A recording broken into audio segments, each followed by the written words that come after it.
विपक्षी लोग कहते हैं कि मोदी सरकार संविधान पे संकट पैदा कर रही है। राजधानी दिल्ली के जंतर मंतर पे लोक जनशक्ति पार्टी दिल्ली प्रदेश अध्यक्ष के नेतृत्व में विशाल धरना प्रदर्शन किया और अपनी मांगों को लेकर राष्ट्रपति को ज्ञापन सौंपा और नारेबाजी करते हुए बताया कि दिल्ली के मुख्यमंत्री का ईडी की हिरासत में होने के कारण सभी कार्य ठप हो गए हैं। गर्मी का मौसम शुरू हो गया है और अभी से बिजली पानी की समस्या उत्पन्न हो गई है। दिल्ली में भारत सरकार की नल जल योजना को भी लागू नहीं किया गया है। लोगों के घरों में टैंकरों से पानी पहुंचाया जा रहा है। मुख्यमंत्री जी जेल से ही सरकार चलाना चाहते हैं, जो कि व्यवहारिक नहीं है। ये दिल्ली की जनता के साथ अन्याय होगा। भारत सरकार की देश भर में कई प्रमुख महत्वाकांक्षी योजनाएं हैं, लेकिन दिल्ली की सरकार ने उनको लागू नहीं करने दिया, जिससे दिल्ली में काफी दिक्कतों का सामना यहाँ के लोगों को करना पड़ रहा है।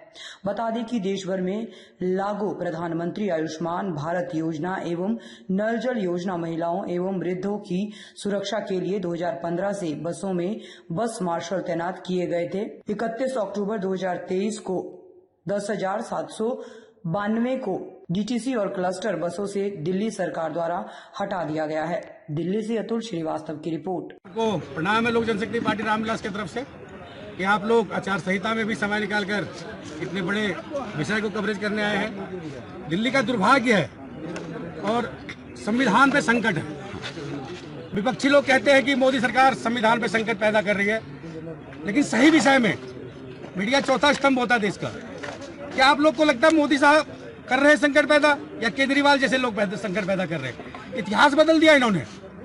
कभी लालू प्रसाद जी अपनी वाइफ को सीएम बना के जेल चले गए थे, उन्होंने एक इतिहास लिख दिया था। और दिल्ली के सीएम तो अपनी वाइफ को सीएम मुख्यमंत्री तक नहीं बनाया, जेल से सरकार चलाएंगे।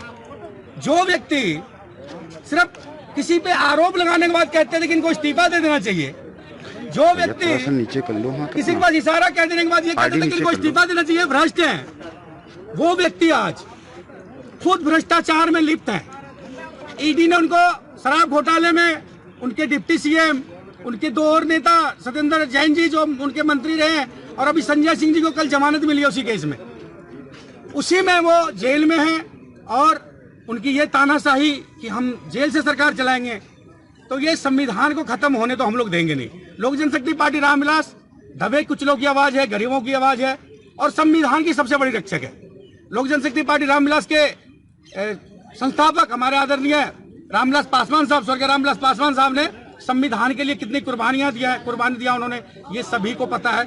उन्हीं के पुत्र हैं चिराग पासवान साहब, उन्होंने भी संविधान बचाने के लिए हमेशा संघर्ष किया है। लोक जनशक्ति पार्टी रामविलास दिल्ली में संविधान पे आंच नहीं आने देगी, और जब तक केजरीवाल जी इस्तीफा नहीं देते, आचार संहिता लागू है, हम लोग सम्मान करते हैं आचार संहिता का, चुनाव आयोग का, लेकिन फिर भी आवाज उठाना पड़ा, चूंकि जेल से सरकार नहीं चलाने देंगे और केजरीवाल जी को इस्तीफा देना होगा। और हम लोग देश के राष्ट्रपति और दिल्ली के महामहिम उपराज्यपाल साहब से मांग करते हैं कि दिल्ली में राष्ट्रपति शासन लागू हो। ठीक।